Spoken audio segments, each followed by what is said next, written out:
Buenas noches, Micaela. Ahora te voy a leer A ti y vas, de Julio Ramón Ribeiro, Lima 29 a 1994. Este está en Relatos Santacrucinos de 1992.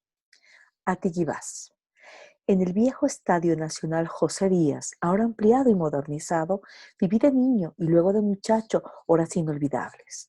Con mi hermano vimos desfilar por la grama pelada de la cancha a los más renombrados clubes de fútbol de Argentina, Brasil y Uruguay.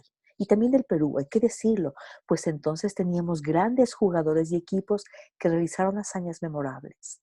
En las Olimpiadas de Berlín del 36, para poner un ejemplo, estuvimos a punto de campeonar luego de vencer a Austria por 4-2. Pero a Hitler no le gustó la cosa, que negros y zambos de un país como el Perú derrotaran a rubios teutones era para él no solo un tremendo traspié deportivo, sino un revés ideológico. La FIFA, presionada por el Führer, ordenó que se anulara el partido alegando que la cancha tenía no sé cuántos metros más o menos de largo. Nos retiramos de las Olimpiadas, con lo que salvamos nuestra dignidad, pero perdimos el campeonato. En esa época, cuando venía un equipo extranjero, había que ir al estadio a las 10 de la mañana, si uno quería encontrar sitio en las tribunas populares. El partido de fondo era a las 4 de la tarde, de modo que para que el público no se aburriera, se jugaban antes unos 10 o 12 partidos preliminares, calichines, infantiles, juveniles, equipos de barrio, clubes de segunda y tercera división. Todo ello bajo un sol de plomo, pues las temporadas internacionales eran en pleno verano. Los espectadores tenían que ponerse viseras o fabricarse gorros con papel periódico, y la mayoría de ellos llevar su almuerzo en bolsas o paquetes si no querían desfallecer de hambre a la mitad de la tarde. Las tribunas se convertían así no solo en una galería atestada de hinchas, sino en un gran un comedor público o picnic distribuido en las graderías. Y en un tráfico de vendedores ambulantes, pues siempre faltaba algo que comer o algo que beber o que fumar, y entonces entraban a tallar los mercachifles que se deslizaban por las gradas ofreciendo empanadas, butifarras, anticuchos, cigarrillos al menudeo y botellas de cerveza y gaseosas. Cuando el partido estaba que ardía, se deslizaban agachados, casi reptando, pues de lo contrario eran blancos de insultos y proyectiles, si no eran simplemente echados a empujones por encima de las cabezas de los espectadores hasta aterrizar al borde de la cancha. Un detalle para completar el ambiente de las tribunas populares de entonces, la de segunda, a la que íbamos mi hermano y yo, era de cemento, hasta las 10 primeras gradas y de madera, hasta la parte más alta. No había en ella baños ni retretes. Después de horas de ver fútbol y de beber, el público quería orinar. No quedaba más remedio que subir hasta la última grada y mear por encima de la baranda sobre el espacio de tierra situado entre las tribunas y las altas paredes que cercaban el estadio. Quien en esos momentos se arriesgara a caminar por ese lugar tenía asegurado su duchazo de orines. Pero lo más frecuente era que los meones no pudieran subir hasta la última grada porque había mucho público o porque ya no se aguantaban. Y entonces buscaban un orificio en las graderías de madera y, adoptando posiciones grotescas, metían su pito por allí y se avivaban entre las risas y bromas de los hinchas. En esa época no había mujeres al estadio.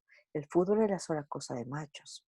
El grito surgió en medio del tenso silencio que reinaba durante el partido entre el popular Club Nacional Alianza Lima y el visitante argentino de turno, el San Lorenzo de Almagro. Los negros de la Alianza acababan de empatar un gol con sus rivales cuando la voz resonó en lo alto de la tribuna de segunda. ¡Atiguibás! Era la primera vez que escuchábamos ese grito. El público lo recibió con risotadas y el partido continuó, cada vez más angustioso, pues los argentinos amenazaban sin descanso el arco aliancista. Pero cada 5 o 10 minutos volvió a escucharse el grito ¡Atiguibás! Y el ambiente se relajaba. Pronto los argentinos concretaron su dominio. El corpulento Lángara, centrodelantero vasco del San Lorenzo, marcó 3 goles seguidos, el último de ellos con un cañonazo desde 30 metros.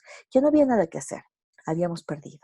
Dejamos las tribunas con el rabo entre las piernas, justo cuando un último ¡Atiguibás! Resonaba en el estadio y lograba apenas hacernos sonreír.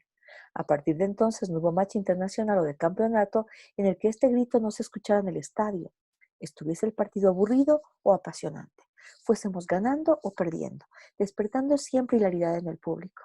¿Quién lo lanzaba? Su autor era al parecer inubicuo, alguien que estaba un día en una tribuna y luego en una diferente. Mi hermano y yo, a fuerza de ir al estadio, logramos localizar el origen del grito en la parte alta de la tribuna de segunda y a veces en la tribuna de Popular Norte, pero no distinguimos al sujeto que lo lanzaba. La voz era potente, ronca, una voz borrachosa o negroide. Pero el estadio estaba lleno de borrachosos y negroides. ¿Qué significaba además esa palabra? Nadie lo sabía. Todos a quienes preguntamos en el estadio fuera de él decían haber escuchado, pero ignoraban su significado. Una tarde al fin logramos ver al Gritón, en circunstancias más bien sombrías. Fue durante un partido muy esperado en el cual el campeón nacional universitario de deportes, del cual mi hermano y yo éramos hinchas furiosos, recibía al campeón brasileño Sao Paulo. Como el uniforme de ambos equipos era blanco, Universitario, por cortesía con el visitante, cambió el suyo por una camiseta verde.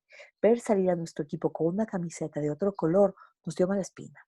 Había de por medio además un duelo entre centrodelanteros, Leonidas, llamado el Diamante Negro brasilero, y Lolo Fernández, el cañonero peruano. Apenas sonó el silbato, se escuchó un escuandoso ¡Atiguibás! Que puso a todos de buen humor. Y el buen humor aumentó cuando nuestro equipo abrió el marcador gracias a un tiro libre de Lolo Fernández. El primer tiempo terminó en nuestra ventaja, pero al comenzar el segundo, el Diamante Negro se destapó. Era un negro de frente muy despejada, casi calvo y de físico esmirriado, pero diabólicamente técnico, inteligente y mañoso. En apenas 20 minutos sus jugadas sembraron la confusión en nuestra defensa y el Sao Paulo anotó 5 goles seguidos. El último de estos fue como un detonador. El público pasó por encima de las alambradas e invadió la cancha. No se sabía si para agredir a los brasileros o para linchar a los peruanos. El árbitro dio por terminado el partido y ambos equipos huyeron hacia los camerinos custodiados por la policía. Fue entonces cuando sonó un ¡Atiguibás! Lastimero en medio de las graderías que se despoblaban y pudimos ver en lo alto de la tribuna de segunda, nuestra tribuna, a un mulato bajo, regordete, de abundante pelo sambo, que hacía bocina con sus manos y lanzaba un pospero ¡a ti llevas! Justo cuando fanáticos de la mala entraña hacían fogatas con periódicos. Las tribunas de madera empezaban a flamear y nosotros teníamos que abandonar el estadio a la carrera. No solo las fogatas nos impidieron ver esa tarde al mulato gritón, sino el abatimiento. Quien no conoce las tristezas deportivas no conoce nada de la tristeza. Esa vez, como muchas otras veces, salimos del estadio con la muerte en el alma, desesperados de la vida, sin saber cómo podríamos consolarnos del fracaso de nuestro equipo. Éramos aún muy chicos para buscar olvido en las cantinas y, por supuesto, no lo bastante maduros para encajar filosóficamente una derrota. No nos quedaba otra cosa que sufrir durante días o semanas hasta que el tiempo aplacara nuestro dolor o una victoria de nuestro equipo nos devolviera la alegría. Una victoria, eso tardaría en venir, pero al fin la tuvimos e inolvidable. 1 o 2 años más tarde, cuando llegó a Lima, precedido por una inmensa fama, el Racing Club de Buenos Aires. Acababa de ganar el campeonato argentino, habiéndose mantenido invicto en los últimos 20 partidos. En su plantel todos eran estrellas, pero sus figuras más descollantes eran el arquero Rodríguez, el defensa Salomón, 1,95 m por 100 kilos de peso, y el alero izquierdo Esra Sued.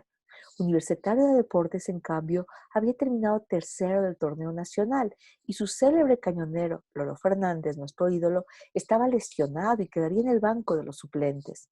El partido comenzó a las 4 de la tarde, precedido por un estruendoso ¡Atiguibás! Que resonó esta vez muy cerca de nosotros. El Racing era realmente una máquina de hacer goles. En apenas 10 minutos, su centro delantero Rubén Bravo, gracias a pases milimétricos de Rasuet, perforó 2 veces la valla de nuestro equipo. La delantera de Universitario, conducida por el flaco Espinosa, se estrellaba sin remedio contra el gigante Salomón. En el estadio reinaba un silencio pavoroso y ni siquiera el sambo gritón, a quien ubicamos ahora pocas filas más arriba, se atrevía a lanzar su arenga. Al promediar el primer tiempo, el entrenador de Universitario decidió hacer entrar a Lolo en reemplazo del flaco Espinosa. Su aparición en el campo con su redecilla en la cabeza y un ancho vendaje en el muslo despertó aplausos atronadores y un alentador atigibás. Y entonces se produjo el milagro. Lolo Fernández marcó 5 goles, pero cada uno de ellos fue una obra de arte, un modelo de fuerza, técnica, coraje y oportunismo. El primero fue un cañonazo de 15 metros al empalmar a la carrera un centro a media altura que le envió el alero izquierdo. El segundo, una palomita entre las piernas de Salomón, impulsado con la cabeza casi al ras del suelo. Un centro tiro de su hermano Lolín. El tercero fue simplemente un golpe de taco de espalda al arco, aprovechando una bola que vacilaba en el área de castigo. En la segunda parte del encuentro, Racing de entrada marcó un gol, con lo que igualó 3-3 y sembró pánico en la hinchada. Los platenses se volcaron con ardor en el campo del Universitario, decididos a defender su prestigio de campeón argentino. Pero Lolo estaba en su tarde gloriosa. Aprovechando un tiro de esquina, se elevó por encima del gigante Salomón y envió un cabezazo que rebotó delante del arco y penetró en la valla. Minutos más tarde, durante un nuevo contraataque, recibió un pase en el centro del campo, avanzó velazmente con el esférico y sin detenerse envió desde fuera del área un violento tiro rasante que venció la valla argentina por quinta vez. El arquero Rodríguez, de pura rabia, se quitó la gorra y la arrojó al suelo. Fue un signo de claudicación. El Racing, desmoralizado, aceptaba su derrota. En los minutos finales se limitó a jugar a la chacra para evitar un nuevo gol.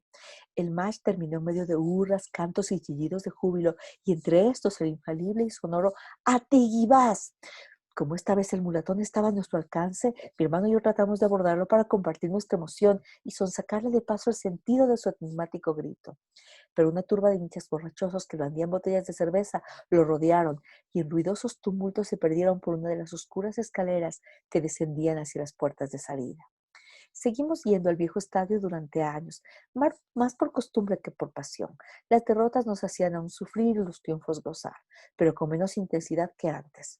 Éramos llamosos, descubríamos el amor, el arte, la bohemia, la ambición, otros ámbitos donde invertir nuestros sueños y cobrar otra calidad de recompensa. Íbamos a la segunda en grupo, tomábamos cerveza, llegábamos incluso a burlarnos piadosamente de nuestros ídolos. Lolo Fernández, entre otros, que se acercaba a la cuarentena y fallaba lamentablemente hasta tiros de pena. Y la tiba seguía resonando, con menos frecuencias que antes, es verdad, pero seguía resonando, despertando siempre la risa del público y nuestra curiosidad. Una especie de fatalidad impedía, sin embargo, que abordásemos la fuente del grito, el sambo borrachoso. A pesar que lo tuvimos algunas veces tan cerca que pudimos ver su encrespada melena, su tosca nariz un poco torcida y su cotis más moreno que negro, marcado por cráteres y protuberancias como un racimo de uvas borgoña muy manoseado. Gresca, Ranca o llegada de la segundilla, público al que se abrían las puertas del estadio media hora antes que terminara el partido y que inundaba las tribunas de segunda, los sacaron siempre de nuestra órbita. Es así que terminé por no ir ya más al estadio y luego por abandonar el país sin haber podido resolver el misterio de este grito. Muchos años más tarde, en uno de mis esporádicos viajes al Perú, me ventilé por el Jirón de la Unión, convertido ya en calle peatonal, atestada de ambulantes, cambistas, vagos y escaperos. Me abría paso difícilmente entre la muchedumbre cuando divisé en el atrio de la Merced a un pordiosero de pie al lado del pórtico con la mano extendida. Su rostro me dijo algo. Esa nariz asimétrica, esa pelambre ensortijada, ahora grisácea y sobre todo ese cutis morado, violáceo, como de carne un poco pútrida. Acabáramos, era Atiguibás, la ocasión al fin de abordarlo, de acosarlo y de averiguar el significado de esa palabra que durante años traté en vano de conocer. Me salí del río de peatones y me acerqué al mendigo, que según noté tenía un pie envuelto con un espeso vendaje sucio. Al sentir mi presencia alargó más la mano cabizbajo. Alguito nomás para este anciano enfermo. Su voz ronca era inconfundible. Indicándome, le murmuré al oído: a ti vas.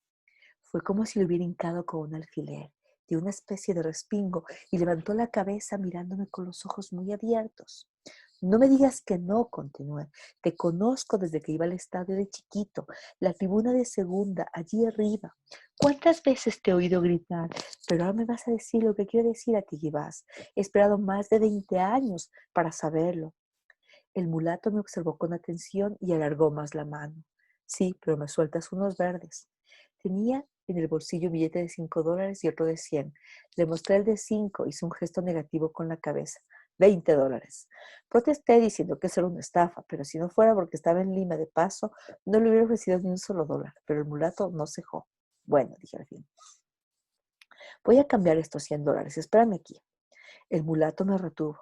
Esos cambistas son de la mafia. Venga conmigo acá adentro. Yo conozco al sacristán. Él paga bien. Entré a la iglesia guiado por él, que se desplazaba sin mucha dificultad a pesar de su pie vendado. El templo a esa hora estaba casi vacío, frecuentado solo por algunos turistas y beatas, e iluminado por los cirios que titilaban ante algunas imágenes.